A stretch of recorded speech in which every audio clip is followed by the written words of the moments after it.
Cheers, everybody. We are back for another edition of Bourbon on a Budget. It's review time. Brandon just did his weird little wave for those listening and not watching.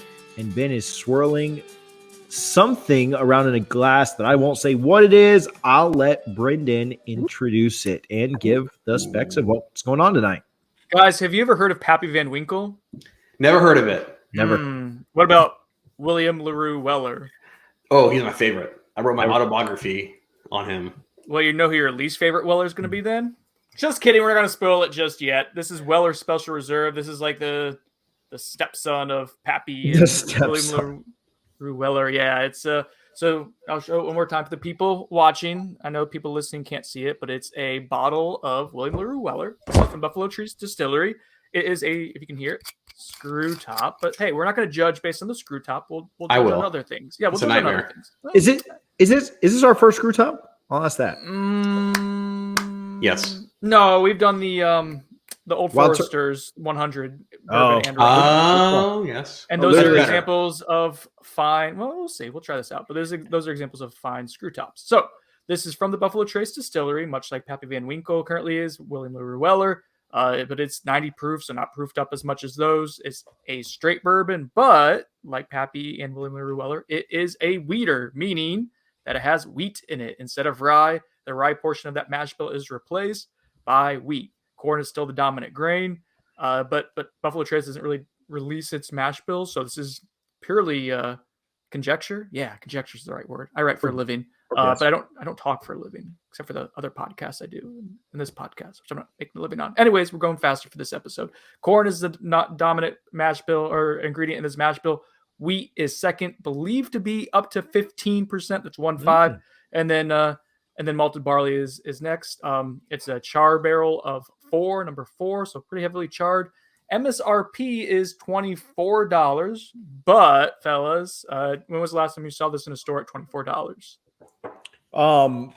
It can happen.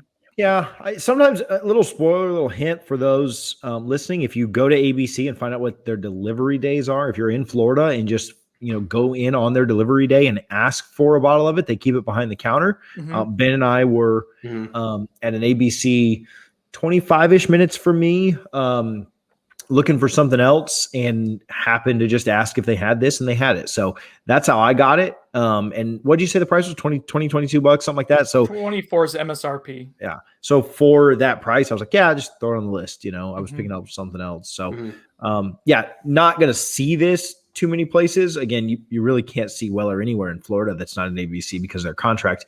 But that's the only way that I would think you'd get it, is you got to hit ABC on their delivery day.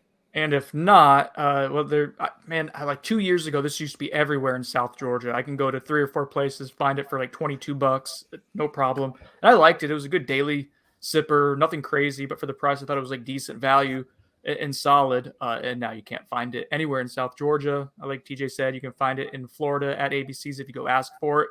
But if you want to try this and you can't find it in person, online, it's going to run you about $75 to $80, which is a lot. Yeah, it's ridiculous. It's even a little higher than secondary is for this. You can you can find it at some bars, would probably be my best. Like it can be served at bars in Florida. So anyway, all right, we're trying to move things a little bit faster today. We got some negative flack for going long on some other episodes. No, we didn't. So you guys are nosing this already. I'll jump into it, but you guys go first. Ben, what do you think? Interesting. I don't have much experience with Weller. I don't have the bottles. They're always hard to find for me. So this is their base model, right? Like bottom of their line. Yep. Weller Special Reserve, then 107. This is price wise. Then Weller 12, and then you get into the Weller, William LaRue Weller, and Pappy. I would say the nose. Yeah, I would say the nose is a little unique. It's definitely a lot of corn. But all the like citrus notes, like this is very different than what I was expecting from like a Maker's, which I get a lot of like maple, like sugar notes. This is like lemon and a little bit of vanilla. I think the char takes a little bit of a back seat here. It's not like super dark or leathery or oak or vanilla, but it's a little bit brighter. Like I said, lemony, like lemon tea, black tea. I get some apple on this. I don't know if I'm just crazy or if it's the I get a ton of red apple. I'm with you 100%. Yeah, I didn't know if it was the green label, tipping me off. But again, red apple, not like a Granny Smith by any means, but the apple is really strong on that. And we talked about that being characteristic of Buffalo Trace. We talked about that being a characteristic slightly of Eagle Rare. And here's something else from the same distillery, obviously a wheated. Ben brought up Maker's Mark. I looked up their mash bill really, really quickly, and their mash bill is about 16% wheat, red winter wheat. So not far off from the kind of guess that we found for this Weller Special Reserve. But yeah, I mean, apple is the dominant thing there. I mean, I get some of the caramel, I get some of the vanilla. Definitely get some of the citrus notes, but I mean, I think that kind of blends with the apple, and that could be interpreted as citrus, as apple, because it is kind of crisp. Brendan, anything there that you're not picking up? The apple for sure was high up there for me. A little bit of caramel, vanilla, very kind of creamy smell to it, and a little bit of the lemon zest too that Ben mentioned. So I mean, I went into this getting ready to crap on this bourbon, but the nose is actually really pleasant and nice. Not amazing, but pretty. I like the nose. I like the uniqueness of the apple. I know we've talked about getting that on some finishes, again with Buffalo Trace. We called it apple pie in a glass and things like that, but it's really unique getting that up front. Ben, we'll circle back to you on taste. What are you getting immediately there?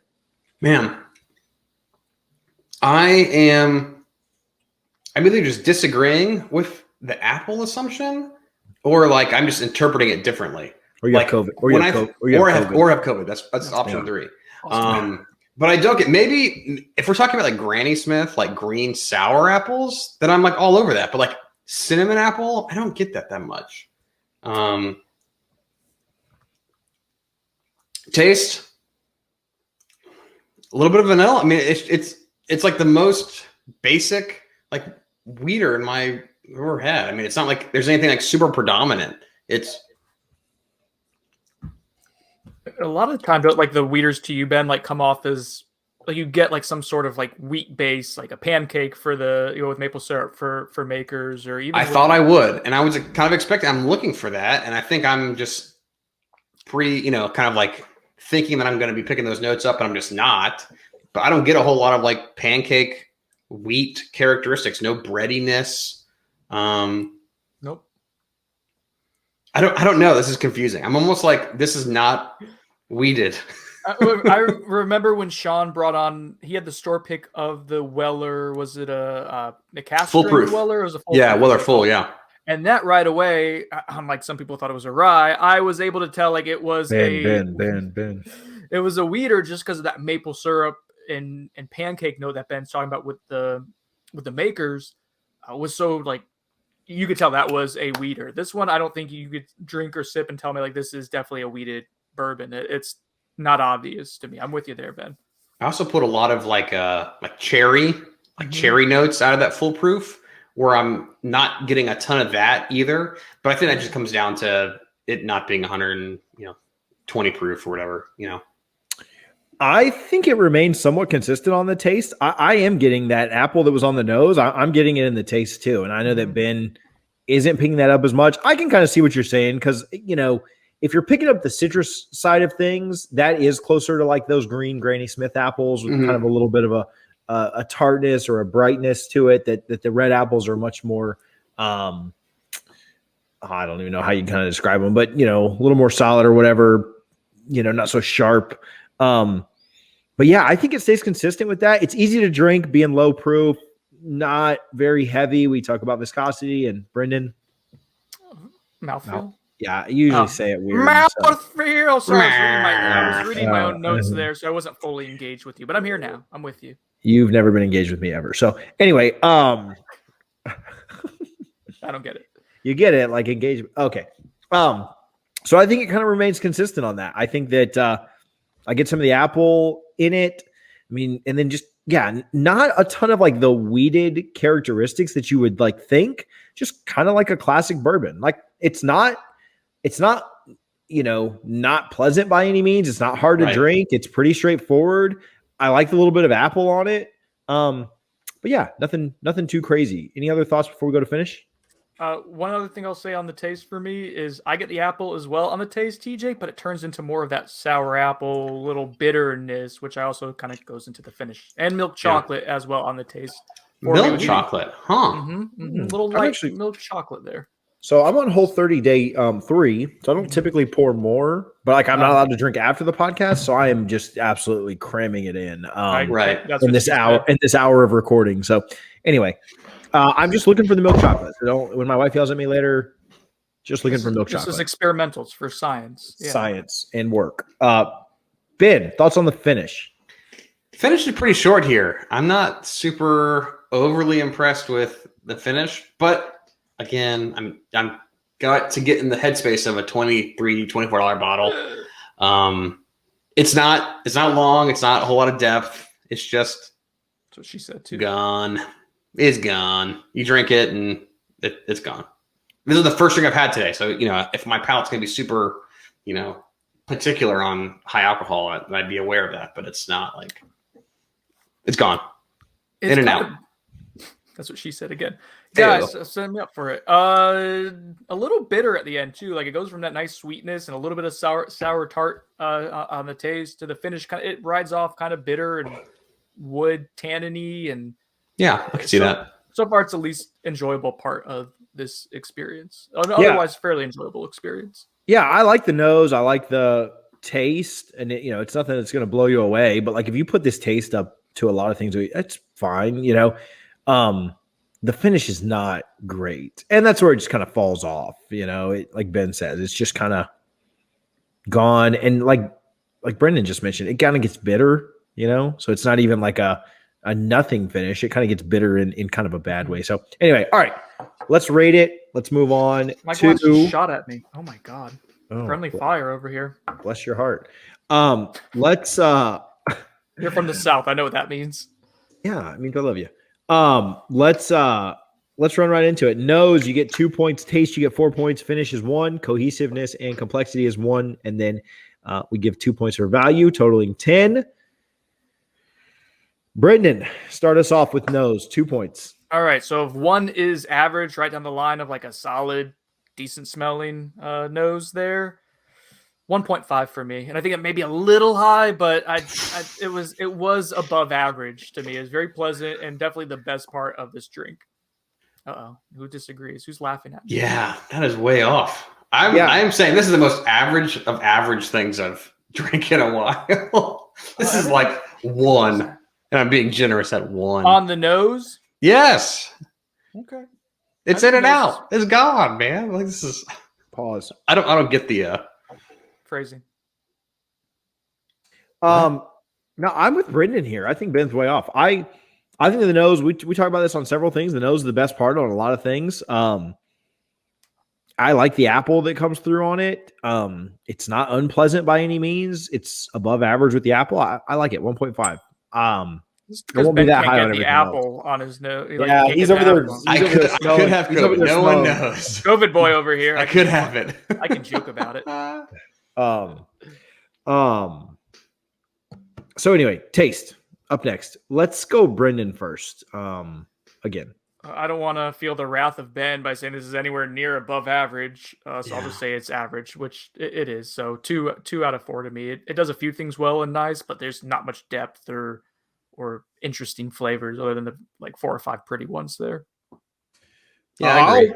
I'll go a bump up from that, 2.25. I'll say it's as slightly above average as you can get. Again, I like the apple that kind of comes through on the taste. I'm about to dock it on finish, but I do like the taste. I mean, I wouldn't say that it's great by any means, but slightly above average is what I'll go. 2.25. Ben?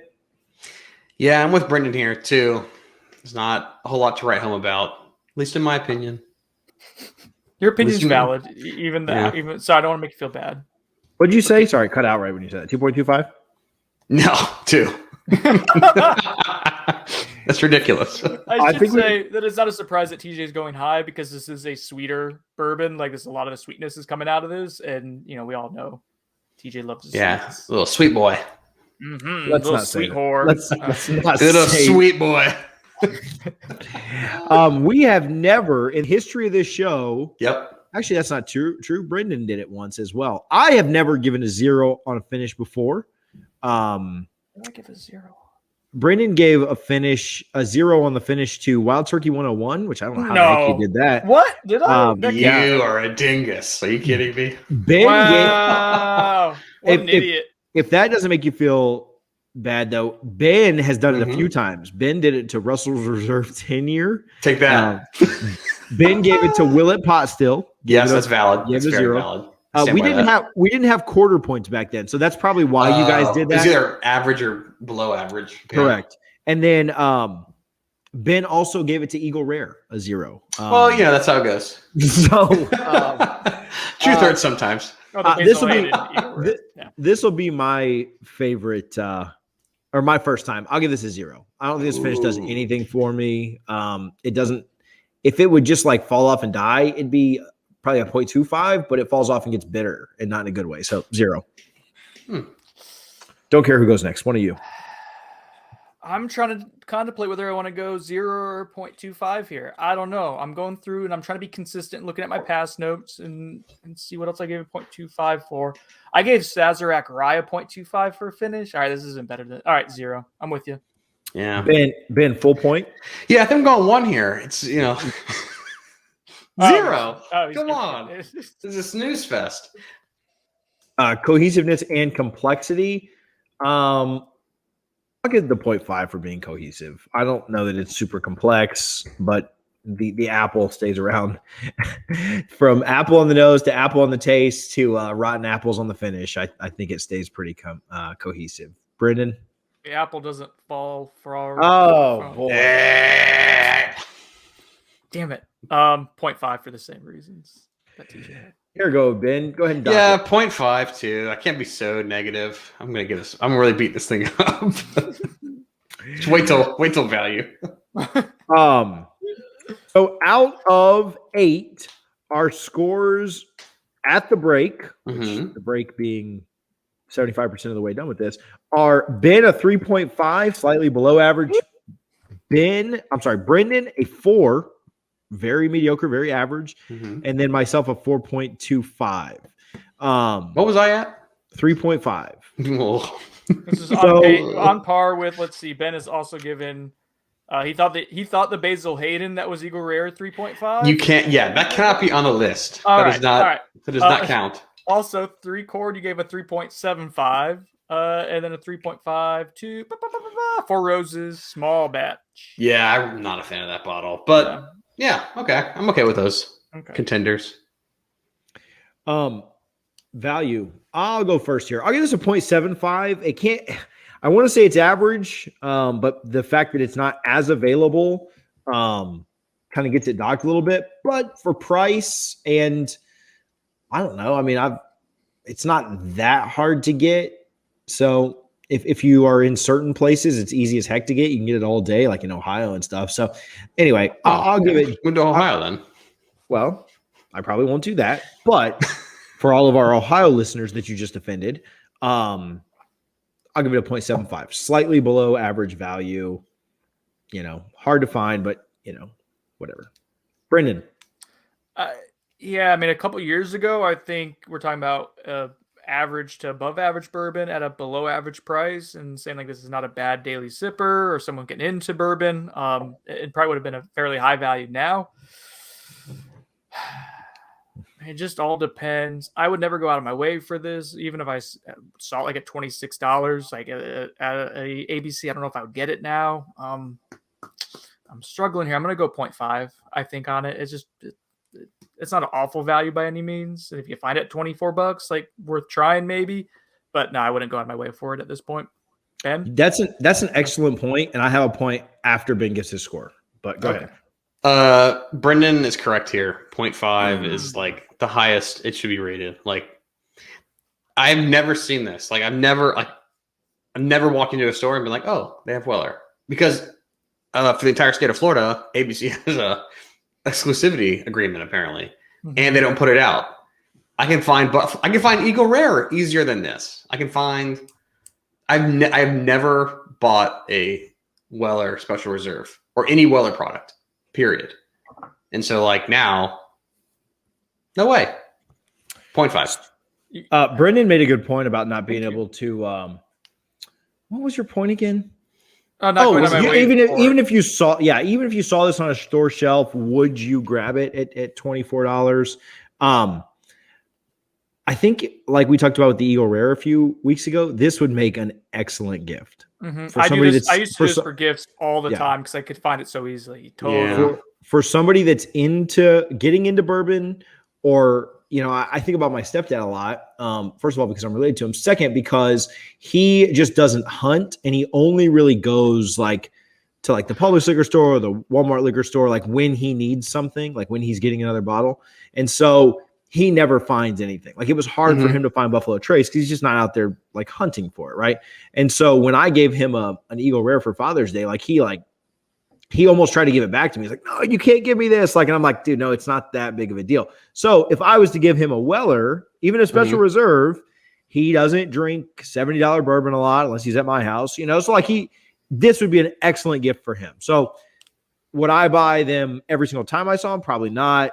I think there's some value, there's some gift value here. Like, it's from the Buffalo Trace Distillery. So I don't disagree with gift value.